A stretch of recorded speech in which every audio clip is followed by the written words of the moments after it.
Aloha and welcome to your Thursday afternoon with another episode of Hawaii Food and Farmer Series. I am your co-host, Justine Espiritu. Matthew Johnson is once again absent, leaving me alone, but we have a equally dashing and charming guest today. But really quickly, kind of want to recap this series. The purpose is to bring on farmers as well as the variety of characters and positions that exist to build a dynamic food system and food community here in Hawaii. We like to highlight specific folks, specific farms and organizations, get their backstory about what inspires them and motivates them and what they see as the future kind of unfolding for local food in Hawaii. I want to thank ThinkTech for giving us this forum. If you are so inclined to join the conversation, please feel free to tweet us at ThinkTechHi. So, as I mentioned, we have a guest today. His name is Hunter Heaivilin. Is that right?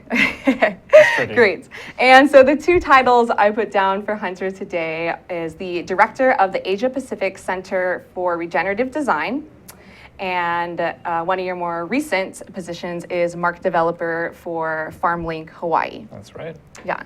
And so I've always been kind of fascinated with you, Hunter, because you kind of have a multitude of roles and positions in various aspects of the food system, all the way from production to distribution, as well as community building and capacity. And I'm always fascinated to find out what kind of started that interest and the evolution of teaching yourself to engaging in the community and then becoming a leader and kind of building your own communities. So I want to go back to the beginning of Hunter. Why I'm doing this? Yeah. So to kind of start off with, you were born and raised here, correct? I wasn't born here. I was born on the mainland, but I did grow up here. Yeah, so I had my 5th birthday here, so it's about all I know. Okay. So, yeah, as long as I've known you, you've been involved in food. So can you take us back to what kind of motivated that interest? Yeah, for me, and thanks for having me on. You're welcome. This is always fun to be on ThinkTech, and increasingly common, it would seem, of late. But for me, I got interested in food and agriculture as a response to critiques I had about the way that the world functions. And really started with a dialogue with a handful of friends while I was in high school about, I think, the sort of questions about what kind of future we were facing as, emerging as adults into the world that was seemingly increasingly unknown. And there was sort of a shifting baseline, and the approaches and the mechanisms that had maybe served our parents or generations prior were increasingly, I would say, less reliable. There was a less certain future about coming off of information about environmental quality, climate change, peak oil. Some of these discussions were starting to happen, as well as just concerns about the financial system and what This is high school? opportunities that we had. I mean, there might be a little bit of historical revisionism here, but essentially just concern about the trend and the direction that Western society, modern society was really headed towards. And so it started with a very much I don't want to say like iconoclastic, but more of a dropout, commune-focused discussion with friends of, we'll cast out into the wild and carve our lives out of the wilderness and define for ourselves what it is to live. High school seems kind of young to be having those deep philosophical discussions. It was I don't know. I feel like I didn't reach that point until grad school, so you're just way. I don't know if I was applying all the same terminology to it at the time, but there was just this critique of the world, and I remember just having concerns as the presidency and just the issues with politics at the time, which I wasn't really invested in, but just having this sense of like, who do you call? Like, how do we say, like, world, can we be something different? Yeah. And not feeling like I had the tools or the understanding of how to go about that in an outward sense, but did choose then to take agency with how my own life was managed, and particularly with friends in these discussions about, what would it take to sort of create our own world, our own utopian offshoot, if you will. But so it did kind of start from this thinking globally. You're kind of like breaking down everything, not so much of a local. Yeah, I mean, I think it started with a critique of just the global trends, and wanting the world to be different and wanting it to function in different ways, but not necessarily having tools or an understanding of why it functions the way it does or has. And also not having a lexicon with which to describe the issues that we saw.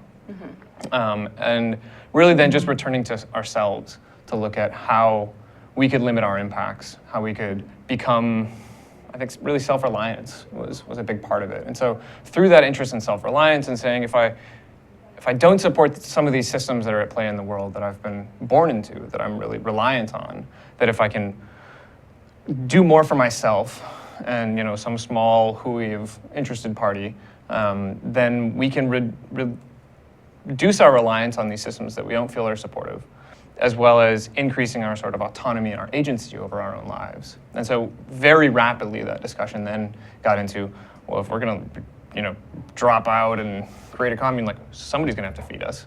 Yeah. And so it was this idea, though, that you're not satisfied with where things are going and you wanted to build a community rather than kind of tackle where that was going and what was going on. The idea was, let's just get out of here and do our own thing. Yeah, I mean, I think there was a sense that we could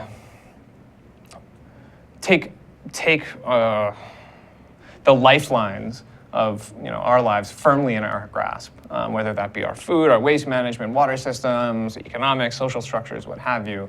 And very rapidly thereon came to permaculture design as an approach to the design of sustainable human settlement. And I initially got interested in it, as many do, because it seemed to have a strong suite of what I now like to term fancy gardening tricks. Right? So it was like, I'm inherently lazy, but I also like to eat. I find it keeps me alive and would like that to continue.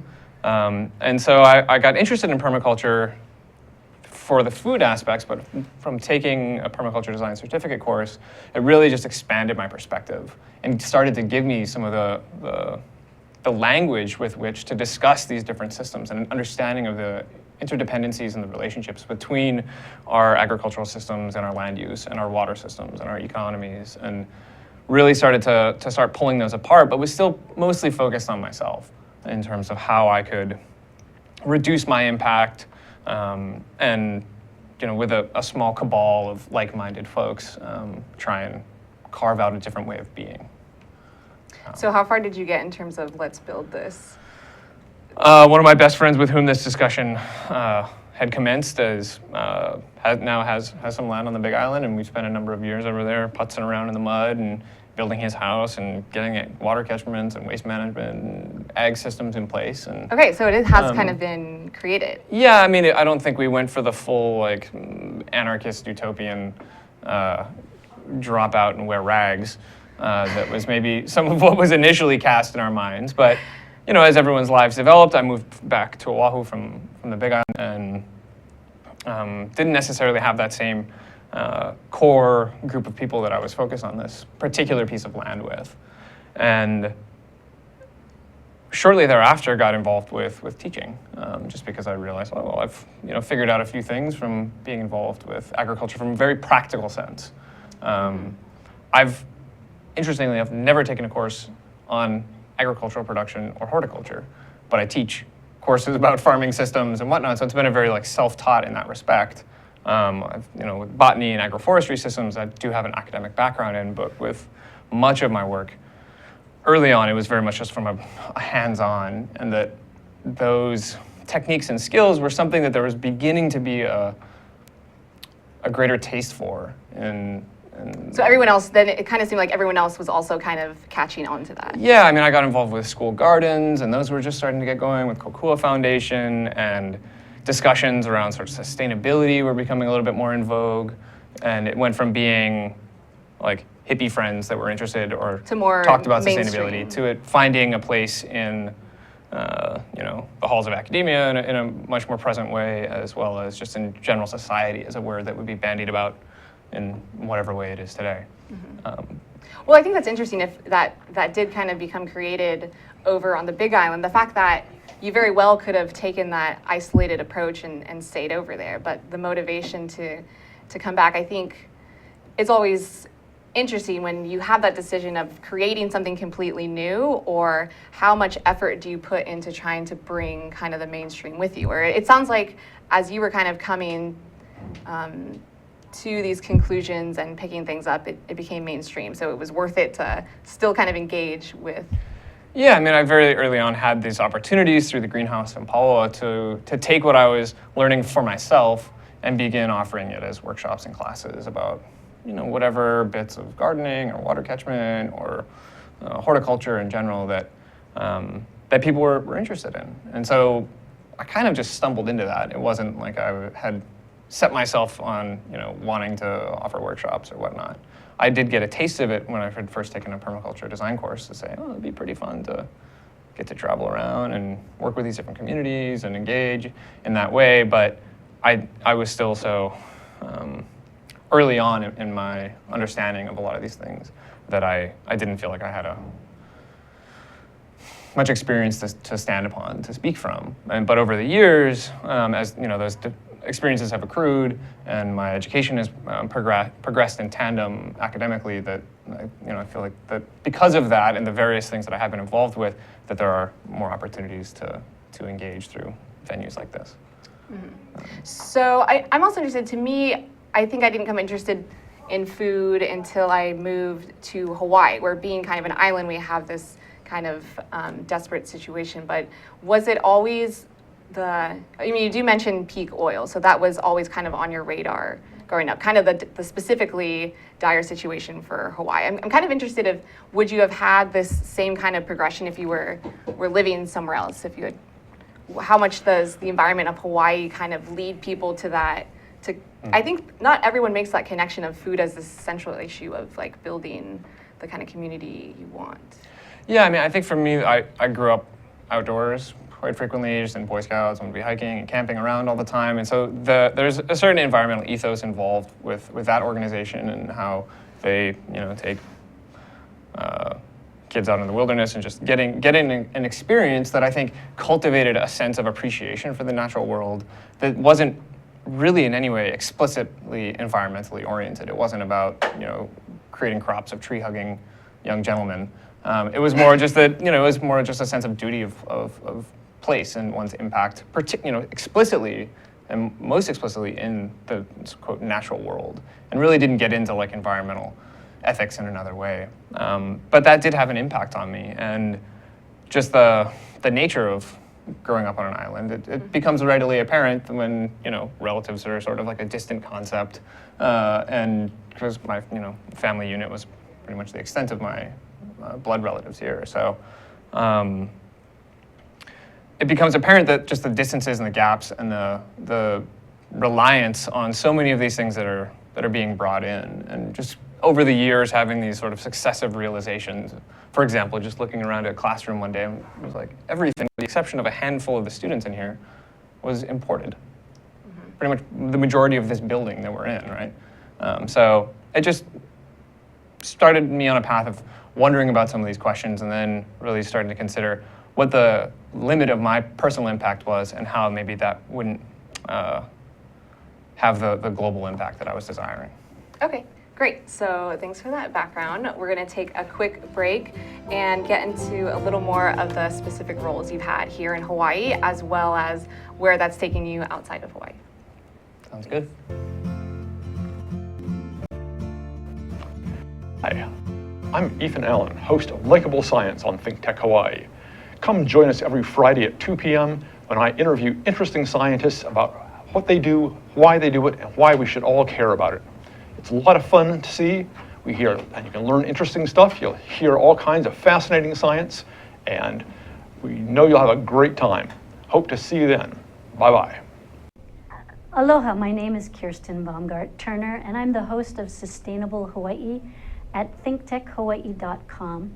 We air live on the internet and also on Oceanic Channel 16.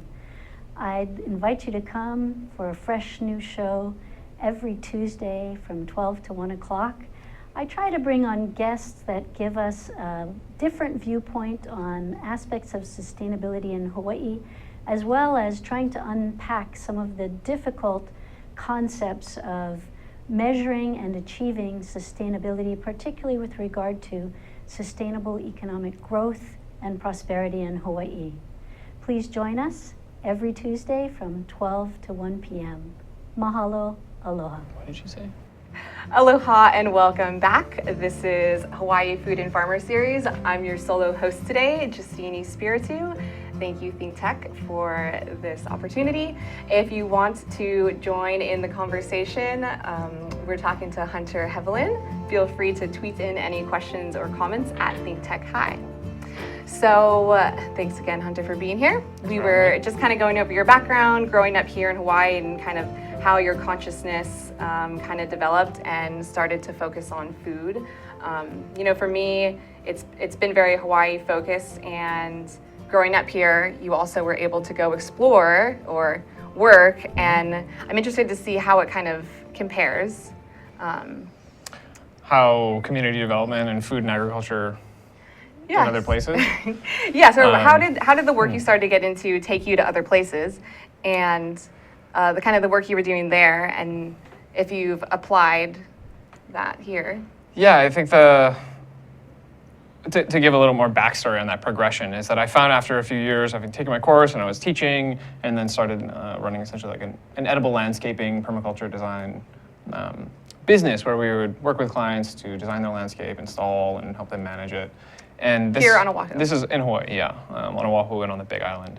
And that work was great, but I found that most of the clientele we were working with was generally upper middle class, a fairly white representation, and it was great, like loved all the clients that I worked with. It was a very selective process of sort of a mutual recognition of values and ethics and approach. And so I got to work with a bunch of great people, but at the end of the day, you know, everybody needs to eat, not just those who can afford the tending and creation of a garden in their backyard for their own pleasure. And that it just started rolling around in my mind a bunch more. And then I got an opportunity to help out with a series of courses on Molokai, and there met another permaculture teacher from Australia who had been working in Haiti, and so we started talking about that, and I was just interested, and he was open to connecting me with some folks there. Shortly thereafter, the earthquake in January of 2010 happened, and I got an opportunity because of a background with pretending to speak French with some fluidity at one point in my life, and a sort of a rallying of resources enabled a handful of permaculture folks from around the world to get supported to be flown down and put up. So I was part of a small team that was doing essentially disaster response with a specific focus on human and solid waste management. People were less concerned at that sort of acute post-disaster period with getting gardens back going. It was discussed, but it was more a secondary consideration to the very real pressing needs of human and solid waste, particularly in the ad hoc, or what were termed as unsanctioned internally displaced persons camps. So these are camps that the government's not really supportive of, and thus doesn't really administer much resources to. And so there was So that was you guys were filling that gap where the government wasn't. We were working in concert with a whole slew of other organizations to help, rally some resources to these groups. So that is kind of a drastic difference of the group you're working with here. Yes, it was very, very different. But it was also very fulfilling. I learned a lot about the agricultural systems and sort of community development processes there. Was able to borrow some of the experiences I'd had with community development programming in Peru, and looked at, it was interesting seeing that many cultures around the world have a collective work terminology, where there might be, whether it's termed, say, in the US, maybe like a barn raising, where the community gets together to perform certain larger tasks together, and we have certainly incidences of activities like that here historically and even today. And so just learning about how different communities organize themselves, define themselves, and work to address issues that they've identified. And got to had the pleasure of working alongside a number of very experienced community development, community mobilization organizations and people, and really learned a lot in terms of my process of how we can approach problem solving with communities, going through sort of almost like Socratic dialogue of helping to tease out the auto-identified problems and solutions, as opposed to this administration of prescriptive advice based off of expert opinion of what's at issue. And so it sort of changed it expanded, I think, my perspective on working in sort of community development or sustainable development broadly. And so coming back home, had then partnered up with Matt Lynch, and we started running a bunch of permaculture design courses, and he had kicked off the Permablitz movement and got re-involved in a whole nother suite of activities here that I think have done a pretty good job of having a very open platform that allows people from various degrees of understanding or even interest levels to participate and engage and as well as making use of this sort of rising tide of interest in food and agriculture, where I feel like maybe a decade ago, food was much less a topic of everyday discussion in the general population. So, yeah. Right, and yeah, the idea of the Permablitz, kind of getting that hands-on experience yourself, and I think for our generation that idea coming on later versus that kind of institutionalized idea now, specifically here. And if you could kind of talk about going about it through that way for the like farm to school network side. And yeah, I've found just in my own learning process this, whether it was as a kid being outdoors or in just seeking to increase my own sort of self-reliance, that the hands-on, was far more instructional than some of the instruction that I may have received or sought. And so my work with the farm to school programming is really, I think, operating from that perspective to say that if we can engage children early on and throughout their educational careers with agriculture, with food systems, with horticultural practices, and that they're not likely to all become farmers, and that's not the intent, but there's at least an increased appreciation of I think, not just the work that goes into this, but the potential multitude of benefits that can come from agroecological production systems. And so through engaging with the natural world and agriculture, there's an increased, the theory being, and I think it's born to be true in some empirical analysis, that there's an increased, we value what we have experience with.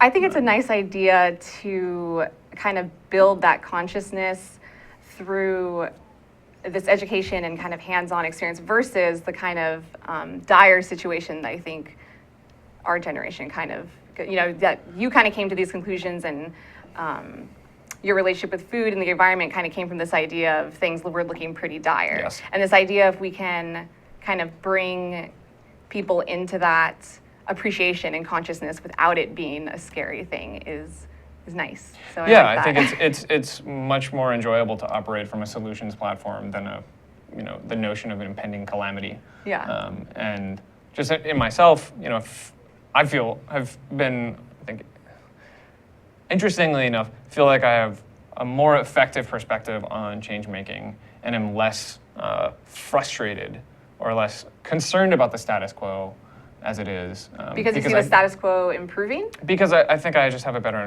I've developed a better understanding of why things are the way they are, instead of my more youthful, like, this system is failing me, and hence it's clearly, nefarious or, something that needs to be brought down as opposed to something that needs to be engaged with. Yeah, I like that. I think that if we can, through farm to school and other, educational programming, have a very much more solutions-oriented and solutions hands-on, practical, but along with understanding of how personal actions have conceivably global impacts and vice versa. That paints a much brighter future. It's certainly much more enjoyable, I think, for the students than to show up and say, well, we're all going to starve, so you should probably learn how to grow some lettuce. Yeah. So do you think the momentum of coming at it that way is going to stay? Does it look promising that we can kind of improve the status quo so that the whole dire is the situation getting better? I think that there's an increasing, that with so much focus happening on food and agricultural systems, climate change, this sort of recognition, the slow recognition that we actually are bounded by environmental limits, and that discussions around economic development and what that means and how that interacts, say, with like carbon emissions, that at various scales these discussions are starting to happen. And though the clear positive outcomes may still seem illusory or a little bit too far off, that the discussions, I believe, are going to persist until there's a collective sense that maybe some of these catastrophes can at least be amended into also having positive impacts in our communities if we can utilize that sort of fear or concern as a mechanism to fund good programming that supports environmental quality, that supports social justice and economic viability, and in that order, that I think that we are on a good track. Okay, and on that same note of how we're kind of shaping the future, or these different initiatives that you're kind of involved in seem to be very grassroots of starting, and then there's kind of the institutional side with schools. I'm always curious in terms of policy then, which goes along, I guess, with school, but can you? Yeah, I mean, so whether it's policy from an institutional standpoint of is a particular headmaster or principal interested or open to the idea of gardening or horticultural whatnot. There's that level of internal policy, and then of late, I mean, I found that for myself in my developing understanding that there was often a willful ignorance, or at best a nescience, of the regulatory and policy systems. That there would often be these discussions about why isn't that our waste management does X, Y, or Z, and it would usually the discussion would sort of have this ceiling of sort where it was like, well, there's that policy thing that's somehow involved, but I don't really want to mess with it, and I feel like that is tethered to that sort of self-reliance, right? And so that there's that less idea of of wanting to be recognition. isolated from, if you're kind of ignorant about it or intimidated or or believing that it's not serving you, or that it's not designed to serve you, and that it couldn't possibly provide a manifold benefit outside of just letting us down. And so for me, I'm now very interested in policy and zoning. I mean, I did my master's in urban planning, which very much got me thinking about a lot of these things, and now I have the opportunity to help at that level as well, locally at least, through work with some larger landowners and possibly some work with the county down the line, looking at how we can address essentially land use and the development of agricultural lands for non-agricultural uses. So that's something that I've been working on with the Sierra Club's Oahu chapter, and looking at bills in the legislature, and then also discussing with folks in other counties about their concerns, and also what some of the other counties have done to try and remedy this issue of, I would say, one-way valve of agricultural land being developed, usually for housing, and essentially lost to agricultural productivity indefinitely. Okay, awesome, thanks. We're gonna take a quick break, and then I'm interested to hear more of your work on the production side with local farmers. All right. Okay. Aloha, namaskar, and hello. My name is Anu Hittel, and I host the show called Climate Change Beyond Outrage. We go beyond outrage to find solutions to climate problems facing people, nations, and the world. I hope you will join me here every Tuesday at 1 o'clock. We broadcast live from thinktechhawaii.com. Aloha and bye-bye.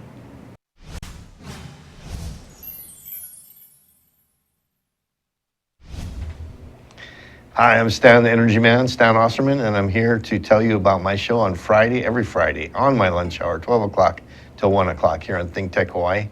We talk about everything energy and anything you ever wanted to know about energy. So we're full of energy, and we'll see you here every Friday at noon to 1. Aloha. Aloha, and welcome back to the Hawaii Food and Farmer Series. I'm your co-host, Justine Espiritu, and today we have Hunter Heaivilin, and getting to hear his whole history and work and feelings about local food in Hawaii. So again, I think it's really inspiring to come from this point of of being conscious and taking the initiative not only to choose not to be isolated, but to be engaged, as well as take initiative to create so many communities around it and create kind of the tools and build the knowledge and skill set for people to, one, be more involved with their food and their community in general. So it's always inspiring to see people take that initiative, because again, when we start learning about these things, the initial reaction is to want it all to just collapse and start over. And so the idea of actually engaging is always inspiring. So I would like to hear more about your role with small farmers and producers here, and talk a little bit more about your most recent position with FarmLink Hawaii. Sure. So we're kind of talking about how things are changing and developing, and could you kind of talk about how FarmLink kind of came out, like what it's kind of filling? Yeah, so FarmLink, at its inception, Rob Bareka, the founder, manager, That guy. I think he's been on here, was in the Go Farm program, saw, with his background in technology, sort of an opportunity to streamline some of the issues that many small farmers face of farming is a lot of work already. Then having a solid business plan and marketing everything, and doing the deliveries and managing the logistics is this whole other side that I think is often underexplored, particularly in some of the I would say avid and novel interest is usually around the production side. Not as many people are super fired up and they're like, I want to market my produce effectively. I thought that was my favorite part, actually, I think. It was not mine. But I had experiences over the years loitering on farms, developing my own sort of understanding and experience with agriculture. And at one point in particular, I'd been working at the Rapoons farm in Waihole for a long time, and was also working at the greenhouse. And so I would just say to my coworkers at the greenhouse, hey, I'm going to be out at the farm. Do you guys want me to get anything for you? And so it just became a simple, just very small, I guess that could be termed a CSA, or I'd be out there pulling taro or what have you, and then would just pick up stuff for everybody and come drop that off. And I realized that there was probably 5, 10, 15 times the amount of produce that I was acquiring that they could have also been selling. And because they're, very hardworking and have been at this for many years and have their, existing marketing avenues that have, done them well, but that there was more abundance than they necessarily had time or even will to go out and sell the remainder of. And so it became an opportunity for me to have an excuse to go out there regularly, which I am always seeking, as well as an opportunity to sort of support them. And had around that time been thinking, wouldn't it be great if there was an organization that would work with small farmers to aggregate their produce and help with the distribution side of it? So I've heard of it could be run by those. somebody that's not a farmer necessarily, but it's supporting small farmers. Kind of similar to Oahu Fresh. It's very similar to Oahu Fresh. And so Oahu Fresh had started, and then Rob had FarmLink going and reached out to me, knowing that I know a handful of people in the agricultural community, particularly focused on small farmers using organic production practices, as well as knowing some portion of folks in the restaurant community. And so my role with FarmLink now is to be this sort of connecting bridge, which is interesting because I've never thought of myself as a marketer, a proselytizer, certainly, but never really cast it as marketing. So my job now is essentially to go out and connect with these small farmers, help them understand how to use the site, so they can post up their goods, and then connecting with their restaurants and distributors and what have you to go on and This is not purchase. for residents, though, right? Or It's not directed. single. Yeah. No, it's not directed towards individual consumers. So for the CSA side of things, there's Oahu Fresh, there's Holo Holo, there's a handful of other entities that are more focused on the individual consumer. And we're looking at how do we aggregate from a variety of farmers to get at a restaurant or supermarket. And they kind of span, FarmLink their farms span across the whole island as well, or is it kind of centralized in? No, I would say we have dense hubs in the most agricultural areas. There's West Side, sort of around North Shore, and then Waimanalo. So there's farmers in all of those areas that are contributing to this site where you can go on and log in and create an account and start buying today. And the benefit of that, and as Rob and I have been talking of late, is that we're sort of exploring the possibility of how this or something similar could evolve into being an agricultural marketing cooperative. Well, it's interesting because what you just said is kind of one of the perks of it is that it's not, or it doesn't have to be owned by or managed or performed by the farmer itself. Correct. Because it's tasked. But there is something to be said about if they have ownership or control over it.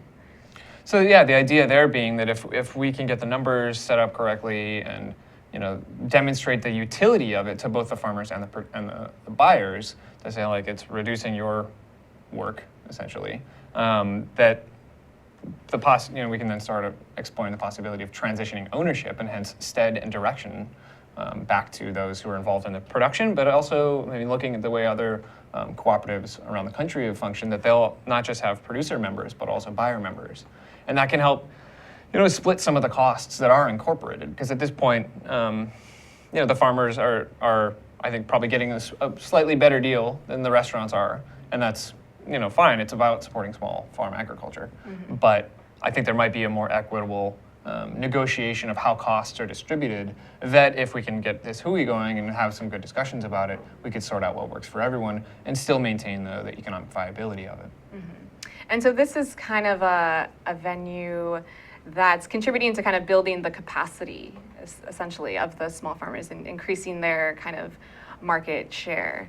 And so I think for me, when we talk about our issues with local food and self-security or self-sufficiency for the island, I think our automatic thing is, well, we want this is 100% that goal. What's the realistic goal with that? What are we looking to in terms of number of farmers or how much food being produced will make us self-sufficient? Can you tell me your feelings? Yeah, I mean, I think I had years ago, my answer to this has probably changed a lot over the years. I think initially, especially going back to sort of that like utopian commune dropout bit, was more about eat all local food, but grow my own food, which is a pretty laborious task and also doesn't leave a lot of other time for any of the other joys of life beyond agriculture. And so there's a considerable benefit from trade, and that we can experience that benefit at a neighborly level, we can experience that at a community level, we can experience that at a national or international level, and that the benefits of trade are considerable, and I think that's part of the reason we have cities, it's part of the reason we have such a diversity of opportunities for economic viability and different businesses and whatnot. If we were all focused on growing cotton and weaving our breeches, we probably wouldn't have iPads. It's hard to say which is better, but I like iPads. I use them. They're hard to eat, but there's a benefit of this division of labor. And so looking at, I think, what is often this reactionary to be like, we import 85%. That needs to be zero. That needs to be zero. We should be, self-sustainable, which I think is sort of a farce conceptually, because it operates from the notion that, something is an island entirely. And even if we are a series of islands, that we're still part of the global world, right? And that we have to recognize that as much as we might be seeking those things, there conceivably, and I think realistically, are structural barriers to addressing this, right? So why is it that the biggest issue in our local food system, from my perspective, is not demand, it's supply? Right? So why is it that there aren't more people farming? Why is it that more people aren't engaged in agricultural productivity, despite the clear, market benefits from organic food? And so I think it's important to sort of go to the logical end of this. Is if we shoot for 100% locally grown, locally eaten, is that actually the most resilient food system to change? Or to disturbances, right? So if Oahu ate only Oahu food, and something like Hurricane Iniki happened here, and we've let our other supply lines wither, I think that's arguably less resilient than having connectivity with other global players. Does it mean that I'm advocating that the monocropped industrialized agricultural systems that are wreaking havoc on our environments and labor force is something that we want to perpetuate? No, but I think that there's still a value in having an apple once in a while, and that it conceivably can actually increase the resilience of our food system overall. And that while we idealize this, total self-reliance, that it may not be the best goalpost to be working towards. And that ultimately it'll probably come down to, I think, a national perspective, a state perspective, island, and then really realistically it comes down to a personal perspective of what feels most comfortable to you. And then you can go through with your communities, and this is happening in places around the state, of communities that are getting interested in food and self-determining what it is that they're working towards. And I think that's really what's valuable. And I want to hear what one of your goals is, of what that means for you. You kind of mentioned these different levels. But first, we have a tweet from my co-host, Matthew, who says, "Hey Hunter, what is permaculture?" Thanks for just tuning in, since we talked about it earlier, Matt. But permaculture design is, I would say, design for sustainable human settlement. And so it's approach to working with social ecological systems, right? So it's not just about environmental management. It's very cognizant of the ways that people are inherently involved with management.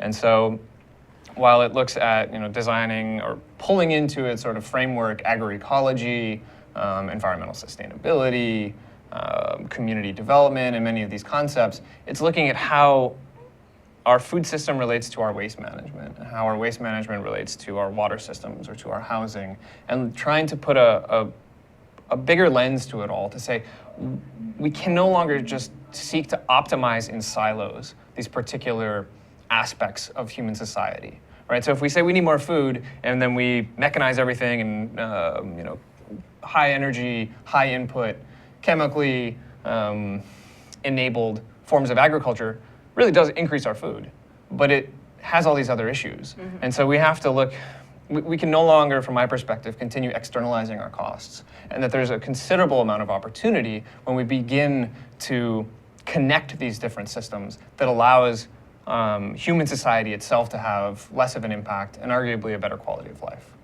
So is permaculture something that can be applied on a large scale? Yeah, I think permaculture definitely arose from I think a reaction in a way. We have 1 more minute. It arose in a reaction to concerns over the planet, and it did have a bit of more of this like me and mine sorted out, but has really been applied at a variety of scales, whether it's your backyard in an urban area or your balcony, and there are folks doing design work that are working on thousands of acres, thousands of hectares, using grass management systems and agroforestry and all manner of different things. And then even for myself, like a lot of the work that I'm involved with at this point is not with my hands in the soil, but I'm applying permaculture programming to policy and sort of land use.